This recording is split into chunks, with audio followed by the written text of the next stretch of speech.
Kevin, how you doing? Why don't you introduce yourself? Tell us what it is that you do. Hey, my name is Kevin Roche. I'm from Norfolk Auto. I've been a mechanic for 43 years now, working on all sorts of makes and models.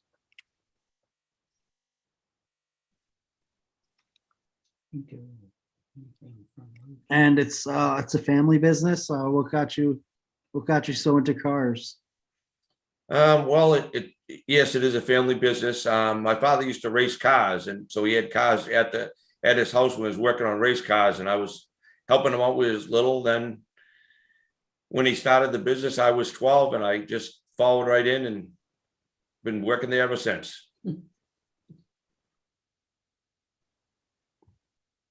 Awesome. And what would you say? I mean, you look at your website, there's a laundry list of services that you offer. Is there anything that you don't do? We don't do a whole lot of heavy body work now, but we do most everything on cars, light trucks, foreign, domestic.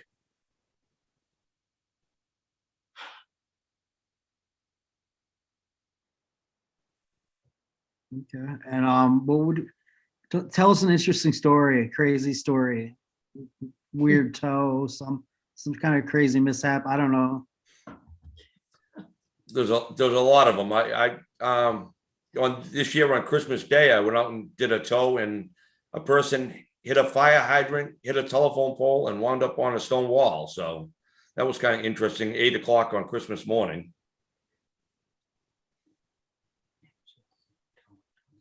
So how did you end up with a fire truck? Oh, well, a lot of people ask me why I have a fire truck, and the simple answer is because I can. I don't know. It's just kind of something different and unique. I've always been into unique vehicles, and I have a 3-year-old grandson. I thought he might like riding in a fire truck, so I bought him one.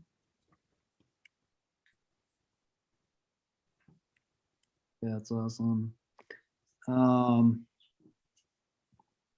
So I got an old Jeep, and it's not too old. It's about 2007, and it's been making this squeaking noise, and I've got it fixed 3 times. I paid $1,000 each time, and it's a month later.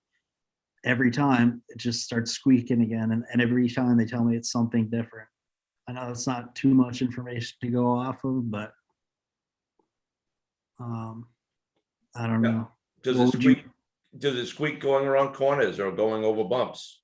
Mostly honest, hitting the brakes and slowing down and turning. Yeah, is one mostly.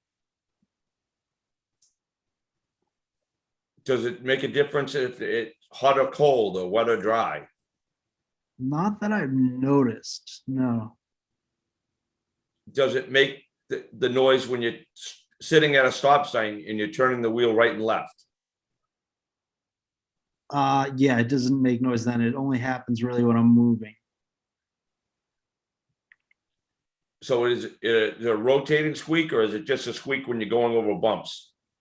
No, it's not bumps. I could be on smoothly paved surface, slowing down to a stop sign, and it's still just. So it only makes it when you're moving, and it doesn't make it over bumps. It sounds like it's a rotating sound. So the faster you go, the louder the noise gets. No, that's the weird thing. It's almost as if the slower I go, the louder it gets. And it doesn't change when you put your foot on the brake at all. No, it does. That aggravates it. Yeah, I would look in to see if it's possibly the brake pads or the rotors. When's the last time you had those done? That last time I had, they said that's the problem. They said it was last time. Had them replaced probably about a year ago in Vermont. And then literally, no. I had them done a year ago in Vermont, and then I had them done again 3 months ago in Mass, and same thing. But the noise went away after they did the brakes, then it came back again. Yeah, about a week or two, it just started slowly creeping back. I would definitely examine the brakes and see if there's something that's not right with possibly the calipers or the caliper slide that might be causing the noise. It definitely, I would say it definitely brake related if it changes tones when you step on the brake. Yeah. I don't know. It blows my mind. It honestly, it gets me so upset. Dumped so much money into it. I don't know. But Oh, you have to bring it by one time. I'll take up a road test and I can evaluate it and see if I can come up with the cause of the problem. all right, we'll do. You let me drive your fire truck. You sure?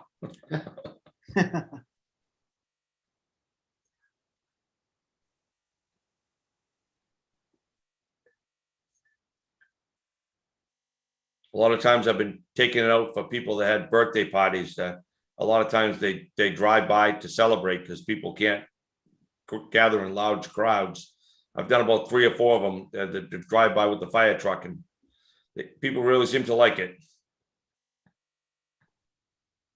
That's awesome. And that was one of your, aren't you donating that dirt? Oh, later in the raffle, possibly, maybe. Yes, yep. A children's birthday party with the fire truck. I'll go to someone's house for a couple hours to let the kids play in the truck.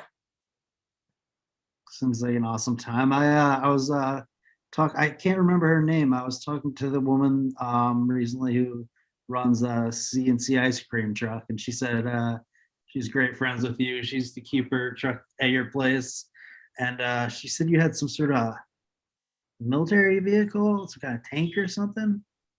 No, I don't have a tank. I got a 68 Jeep, a military ambulance though. No, okay. What do you use that for? Just because something different and unique.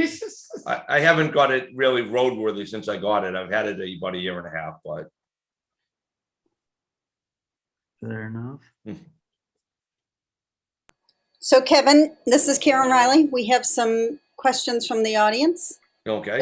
What is the most important maintenance items to keep up with regularly with any car? Oil changes. Oil changes. You do the oil changes, and that will keep your car going for a really long time. Okay, thanks for that. And what is the most common problem that you see with cars that are brought in? Tires and brakes are probably the most common problems. Tires, meaning they need to be replaced or lots of holes? It's tough to say. A lot of them needs to be replaced, but a lot of times from nails and screws. And I plug a lot of tires. People run over debris and puncture the tires. So I do a lot of plugging of tires, but I replace quite a few. Tires are the most important thing. A lot of times people think brakes are what stop the car, but it's actually the tire what stops the car. Is there a particular type of tire that you recommend for living in New England? I believe in the name brands, Goodyear, Firestone, Bridgestone. Michelin is a very good tire. It's a little pricey, but you get what you pay for.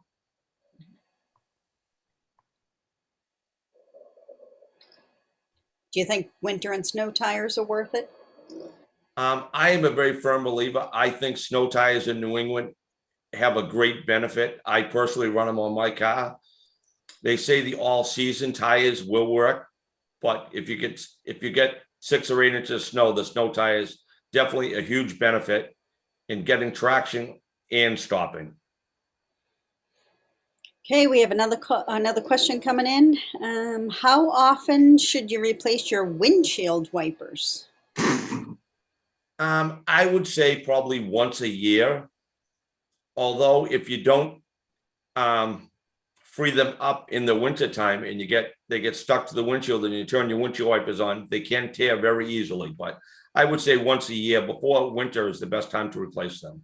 I think I might be guilty of that frozen windshield wiper to the windshield problem. So is that I'm something? gonna have to give a shout out to Cottage Car Wash for coming to the rescue. And I think that question was possibly aimed at me. I've been driving without windshield wipers for about a half a year, and it's death defying every time it rains at night. But Mike's the man. He put them on for me, and they're good people down there. So they are tricky to replace. Is that something that you guys do there, Kevin? Yes, yeah. Like you said, they can be a little tricky because there are 4 or 5 different type of connectors. But yes, we do install windshield wipers. Right. Okay, we have another question. What are the essentials you should keep in your car in case of an emergency? Flashlight, gloves are always good if you do get a flat tire. Jumper cables are always nice to have, or nowadays they have the portable little battery packs where you can jump start the car yourself. Jumper cables were good, but you do need another car. These small battery packs are very small and they work very well. And some of the battery packs even have air compressor in them. So if you get a flat tire or a low tire, you can put air in your tire. Great, thanks. So this is kind of another combination question with cottage car wash. How often should you wash your car, and what are the benefits of washing it aside from keeping it look nice? Well, it depends on how.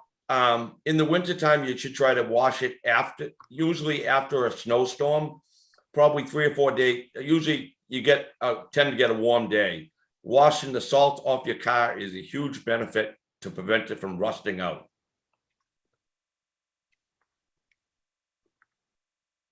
Okay, thanks for that. Another question we have here coming in is, how often should I rotate my tires?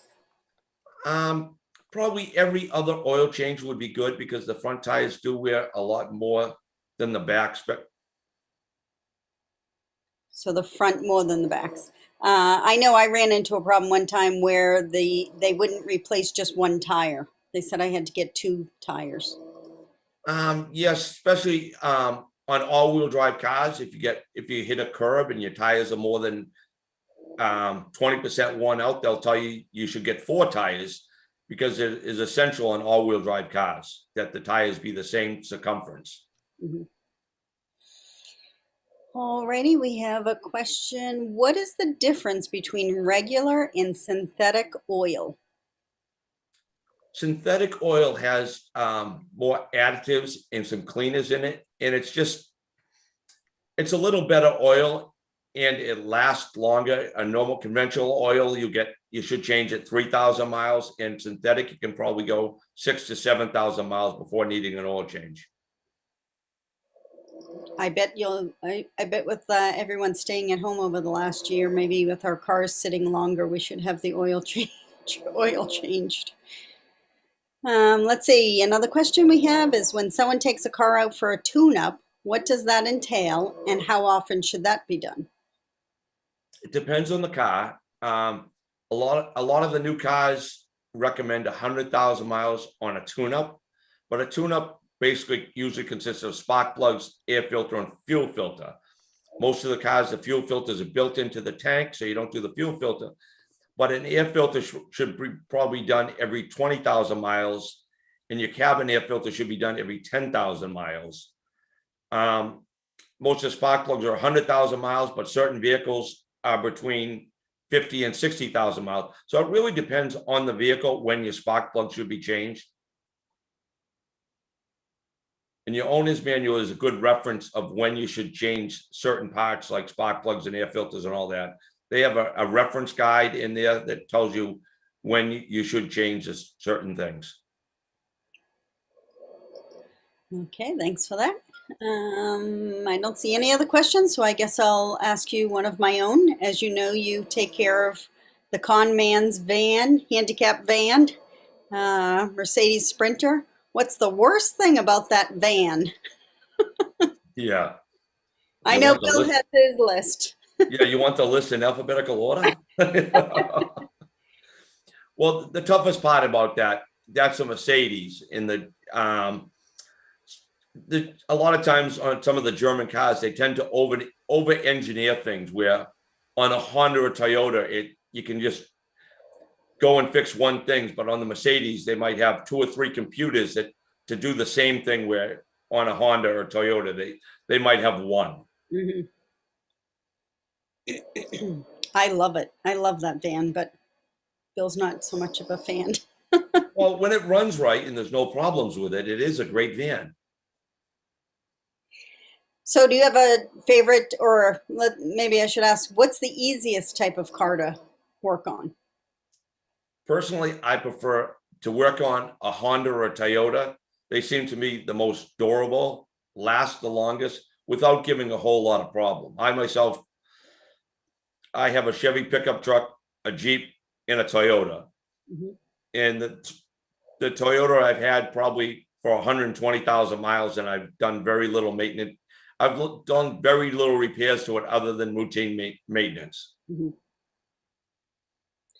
All right, we have another question coming in. Let's see. What are the differences between the different octane levels, and when are the higher levels recommended? Oh, was that Entail? There's certain levels, certain cars recommend higher octane gas. The gas burns hotter and it keeps the valves cleaner. You can normally run the 87 in certain brands like Audi and Porsche and everything. They recommend the higher grades of octane. Otherwise, they don't run quite right. So can I hop on the previous thing you mentioned about Toyotas? I'm a big fan of Toyotas. There's a significant price increase between the RAV4 and the Toyota, the 4Runner. Do you think that's worth it? it depends on the difference between the 4Runner and the Highlander. The Highlander is a much bigger vehicle. I think that's what it depends on if you need the extra space. If you don't need the space, I would say the RAV4 would be fine. No, I'm sorry. I said RAV4 and the 4Runner. Okay, the RAV4 and the 4Runner. The 4Runner is still a bigger vehicle than the RAV4. It depends on if you need the extra space. You know, I mean, they're both not, one is not better than the other. They're probably just equal. One's just a larger vehicle. Okay.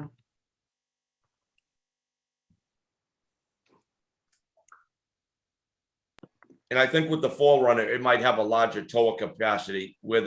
I think the RAV4 only comes in 4-cylinder, and where the 4Runner might even come in a V8. I know it comes in a V6. So if you're towing a trailer or something, you might want a little longer wheelbase vehicle. You can tow a little heavy trailer and have more power, and it probably has more heavy duty brakes for stopping. Okay, we have another question from the audience. Is warming up your car necessary? And if so, how long is enough? Probably in the summertime, probably a minute or two, but in the wintertime, I would recommend 3 to 5 minutes to get all your fluids. You definitely want to get the oil a little warm so it thins out a little bit, and it does a better job of lubricating everything.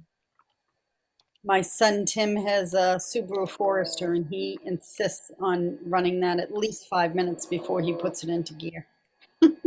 Yeah, in the wintertime, it's a good idea, but in this warmer weather, a minute or two is probably all you need. A lot of times people warm it up just to get the antifreeze, the coolant at a temperature so they get heat as they drive away. Mhm. All right, we have another question here. Do you find it easier or harder to work on newer cars, especially with all the computer components added in recent years? I would say it's a little more difficult where there are so many computers. But a lot of times the computer will send you will come up with a code, and it will send you in the general direction of where the problem is. You still have to diagnose it, but it will tell you which system you have a problem with. Okay, and someone has a follow-up question to the question about warming up your car. What could happen if you don't warm it up long enough in the winter? I'm not really sure the end results, but I know you get more wear on your engine if the oil is not going to where it needs to be. If it's too thick and not flowing, it could wear some of the parts out, bearings and such forth. Okay. What steps do you suggest to take if you get stuck in the snow? Well, one step is if you have traction control to shut that off, because it will help, because a lot of the new cars, some of the cars, you can't even shut off the traction control. When you get stuck, the tire starts spinning, your throttle pedal is almost disengaged. So it does make it very difficult. Mhm. If it does have a switch, shut it off and just try gently rocking it back and forth. Or if you do have a shovel, if you shovel out in front or behind the wheels. Okay, great, thanks. We have another question. What is your repair estimate process? Usually when a repair estimate process, when a customer brings the car in, I have to evaluate and determine what it needs for parts before I can give an accurate estimate.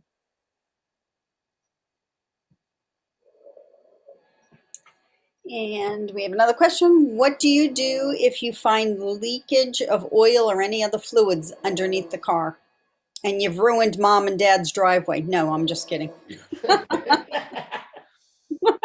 Oh, I hear Cindy laughing. Yeah. We have to determine what type of fluid it is. I mean, you have several different type of fluids that could be leaking out. Could be transmission fluid, could be power steering, could be engine oil, it could be coolant, could be power steering fluid. So you'd have to determine what type of fluid is, where it's coming from. Sometimes it's simple as an O-ring. Other times it's a rotted line or a punctured line. The oil pan could rot out. It could be an axle seal. There's several different places it could come from and several different type of fluids. My brother had an old car when we were growing up, and my mother insisted every time he pulled in the driveway that he run in the garage and grab a piece of cardboard and put under it. Okay, let's see. Let me just go back to the list. We have a long list now. Yeah. Let's see. How do you check the condition of a car's battery? We have a special meter that we put on it that measures the voltage and the amperage in the battery. The amperage is what is very important. That's the amount of cranking ability that the battery will have. Okay, what's the best route to go if you total a car without insurance? Well, that makes it very difficult. It depends on a lot of times the word total means it exceeds the value of the car from the insurance company. So a lot of times a car is not totaled. It still can be repaired. Mhm. It depends on the financial situation. My Toyota pickup truck has been totaled twice and I fixed it and I'm still driving it. So I'd like to maybe jump in on that one. And like, how do you know if this situation happened to someone? How would you know that you were getting a good deal? Say that you're not Kevin Roche and you can't put a car back together. Like, how many people do you go to? Who do you trust well, when they're all like talking bad stuff against each other? it is very difficult to know who you can trust. I mean, I know several other mechanics and I'm not sure that I'd trust all of them, but I would never badmouth anyone, but it is very tough. A lot of times people go to a local guy and you can trust them. It's always a good idea to get 2 or 3 estimates. If you feel something, the price is too high, it's a good idea to get another estimate. The difficult part is it's really difficult to get an estimate over the phone. I mean, I do have people calling me and they're like an estimate. It's tough to give an estimate without actually looking at the vehicle. I mean, if it's a body job and you think it's totaled or something, a lot of times pictures can tell you. It depends on the circumstances, whether it does have insurance or it doesn't have insurance or what your finances. If the car's worth $2,000, I've had other cars that would be deemed totaled by the insurance company, but yet you can still get the parts and put them together. Maybe you don't paint the fender or the bumper and it doesn't look perfect, but the car's still drivable. So this question might actually tie into that. So what is the most important thing when shopping for a used car? And would you be able to evaluate, say if I was buying a used car, to evaluate it to see perhaps if maybe it wasn't a car accident? Yes, I say I probably do that 3 or 4 times a month, or maybe a little less than that. But a lot of customers of mine or other customers call and they bring a car in and evaluate it before they buy it. A lot of times I'll check the brakes, I'll check the tires, I put up on the lift and see if there's any underneath damage where it does look like it's been in an accident. A lot of times you can look at the lines on the hood to see if the hood is shifted over one side, or the lines on the door gap, the same on the trunk, to see if they're wider on one side than the other side. And a lot of times you can look at the finish on the paint. If the paint doesn't match, that's a good indication it was in an accident and repaired. Mhm. But it's Right. always a good idea to bring a car to your local mechanic that you trust, to have him evaluate the car before you purchase it. Most people, when you go to purchase a car, if they're not trying to hide nothing, they will let you take the car, or they'll bring the car to your mechanic so you can have it evaluated before you purchase it. Good tip. Okay, here's another question. We may have already covered it once, but I'll say it here. Tips for keeping your car alive for as long as possible. Well, like I said earlier, oil changes are one of the most important things in general maintenance, but oil changes, I can't say enough about. If you don't do your oil change and it sludges up, it creates all sorts of problems. But if you change your oil on a regular basis, the motor will last a very long time. So just general maintenance will keep a car going for a long time. So, Kevin, as you mentioned in the past, you've been in this business your entire life, right? Yes. Do you feel that there are a lot of dishonest mechanics in the I business? would not say there's any more dishonest mechanics than there are in the same in any profession. Plumbers, electricians, or anything else. No, I would not say that. It's tough to say. People feel differently on doing different things. They feel that when they do a brake job, they want to put 4 calibers on every time. I don't know. Calibers, they do wear out. I change them as necessary. Some people like to put them on every brake job, and they say, well, if I put them on every brake job, I won't have a problem. Mhm. But I don't believe in putting on parts just because you don't want to have a problem in the future. Mhm. We have a hello to you, Kevin, from a Martha Bowen. Okay. Hello, Martha. Another question we may have answered, I'm not sure if I read it before. How does the higher octane level in premium gas benefit your car? Well, it does burn a little hotter and it does burn a little cleaner. Some cars are designed where they can run a lower grade and the computer will compensate for it. But some of the other cars, they recommend only run in the higher grade, which burns a little cleaner, which if the computer does not design to compensate for it, it could maybe cause problems of the injectors are not firing. I would recommend running what they suggest in the octane in the owner's manual, but for the higher end cars, they require the higher octane. Mhm. Do you have any thoughts about buying a car versus leasing a car? I personally feel that buying a car is much better. When you're leasing a car, it's almost as renting a car, because at the end of the lease, you have to turn it in and you have nothing. And there are so many restrictions on leasing a car as compared to buying a car. When you buy the car, at the end of the 5 to 6 years, you own it. And at the end of a lease, you have nothing. Mhm.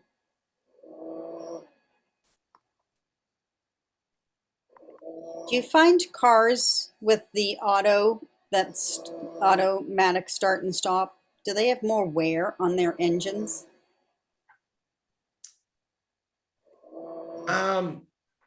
Some, but they do start, when they stop and start, it does increase the gas mileage because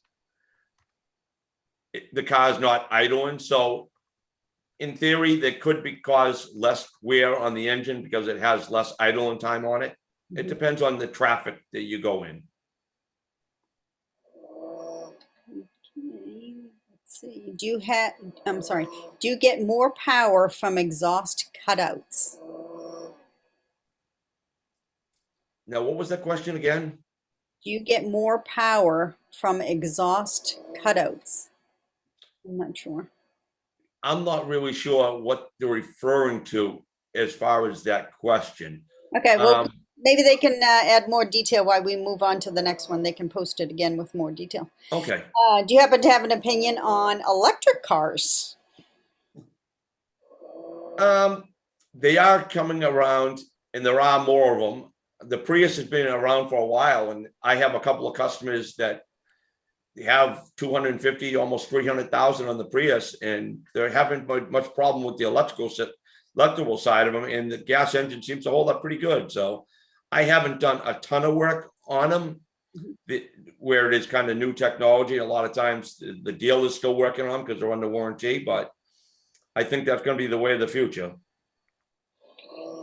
Okay, here's an interesting one. If you're driving through bad conditions on a muddy road, and you hear really bouncy, loud noises, are you doing damage to your car? Well, if you're hearing real bouncy, loud noises going down a muddy road like that, it might be wise to slow down a little bit so the noises decrease a little bit. It sounds like you might be going kind of fast for the road conditions. Okay, when you need to cover a wire up with a non-conductive material, what material do you use? Electrical tape. Really? Okay. Can you replace one CVT transmission with another brand of CVT transmission? I'm not sure if they're talking about putting a Honda transmission in where a Toyota come out. I mean, when they say brand, I'm not really sure what they're referring to. I mean, there are different manufacturers that rebuild transmissions, and you can use a different brand of remanufactured transmission, but you still it has to come out of that year, make, and model. Okay. And back to the Toyota discussion, which brand is more reliable, Toyota or Honda? I would say they're equal. I feel that both Honda and Toyota are very good car. They hold up for the longevity. They're fairly easy to repair. The price of the parts isn't outrageous. I would say either one is comparable. A lot of times people like the body design over the Toyota or the Honda. I would say those two are very equal. Okay, we have another question, and maybe I'll start off saying don't answer the fire truck, but what is your favorite car to drive? Well, believe it or not, the vehicle I drive the most is probably my 03 Toyota Tacoma pickup truck. I do have several different vehicles, but that's the one I drive the most. Okay, along those lines, top three, what's your all-time favorite make, model, and year of a car? That is a really tough question. I'm not sure if someone's referring to my personal preference as what type of cars I would like or what type of cars is the best type of car. I mean, my favorite type of car is I had a Mustang, 86 Mustang LX 5-liter convertible that was probably my favorite car. I also had a 69 Mustang Mach 1 when I was growing up in high school, and that was another good car. And like I said, my Toyota there that I've had, the thing I like about that, it doesn't give me any grief. You know, I work on cars all day long. I don't want to work on my own car all night. So that's why I think I like the Toyota, my pickup truck, the most, because I don't have to do a whole lot to it other than maintenance. Great, thanks. We have a question from Donna J, and I have seen this question posted numerous times on the Norfolk community page. If a vehicle needs to sit for a week or more, is there a way to keep mice out? What do the rodents usually enter the engine or the heating system? Oh, where do the rodents usually enter? Well, in the air cleaner, they have an air intake. And a lot of times I've taken some cars where they having a problems with mice getting in, and you take metal screen and put over the air intake into the air cleaner. But a lot of time bounce dryer sheets, if you put them, if you're storing a car, or maybe if you have a problem with mice, if you put them up underneath the dashboard in the trunk and everything, and I've seen people put them under the hood, they don't seem to like the fragrance of the dryer sheets. All right, thanks. And I'm assuming you would repair any damage that those critters have done. They have, I've seen a lot of damage that they do. They chew on wires and such forth. Okay, how do you feel about Teslas? I personally haven't worked on them, but I know a few people that have them and say they're very good cars and they like them.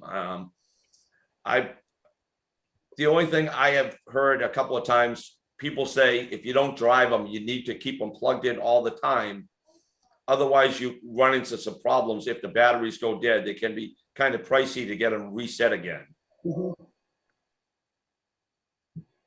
Okay, great. Thanks. I don't see any further questions. Tom, Katie, you guys have anything? I guess just if you're in the market for a Toyota, possibly, or any car, there's again another significant price increase for a certified pre-owned versus pre-owned. Do you think that price increase is worth it to have the pre-owned certified? It depends on how much extra they give you on the warranty. If they give you an extra 20 or 30,000 miles on the warranty, it might be extra worth paying the extra 2,000 or 3,000. But if they don't give you that much significant, I would just recommend taking it to your local repair shop and have them look over the car from bumper to bumper. I mean, most of the places, I generally charge $50 if someone comes in to evaluate a car. But if they want me to do a little more detail, most places would probably do it for an hour's labor.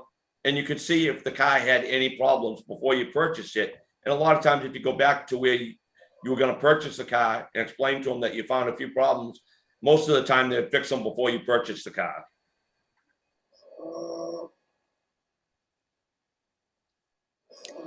All right, we have another Any question. other tips when you're car searching? What to look for in a good, independent seller? Yeah, I mean, just sort of do a little research. It's tough if you're buying it from a private individual. Take it to a garage and have it checked out. And if you're buying it from a used car dealer, make sure it's a reputable used car dealer. If you're buying it from a new car dealership that sells new and used cars, I would say the used car might be a little better quality than a little small used car lot, unless you sort of know the reputation. I shouldn't say that because I sell used cars and I'm a little small used car lot, but I've been around for 43 years. So most of the people know me and trust me, which is fine. I've sold used cars and people ask me, if they don't know me, could they take it to their mechanic and have it looked at? And I do not have any problem with that.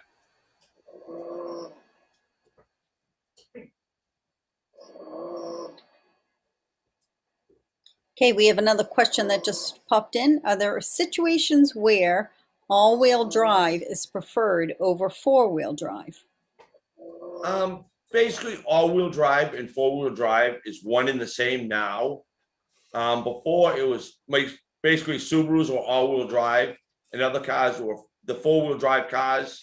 Some of them you have to engage the four-wheel drive, A lot of times I personally think if it's an all-wheel drive compared to a lot of the four-wheel drives are almost all-wheel drives now. But some of the cars, they have a switch. If you can shut it off, you're getting better gas mileage and there's less wear and tear on the four-wheel drive system compared to an all-wheel drive where all four wheels are engaged all the time. Great, thanks.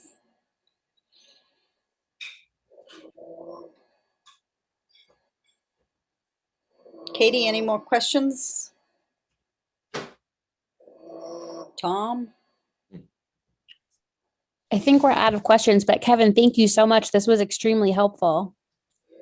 Thank you for having me on, and I hope I was beneficial to some of the people that asked the questions and answered helped them solve some of the problems. Absolutely. Thank you so much. We really appreciate your time. And if anyone's watching that doesn't know much about the raffle, it's Neighbors Helping Neighbors. You can go to norfolkneighbors.com and check out Kevin's donation from Norfolk Auto this week, along with a bunch of other donations. And it's a weekly raffle. So grab your tickets. The last chance to grab them for Kevin's basket is Saturday by 3 p.m. And we'll announce the winner Sunday at 9. So thank everyone so much for being here, and Kevin for answering all of these awesome questions. Thank you very much, and have a good night. Thanks, you too.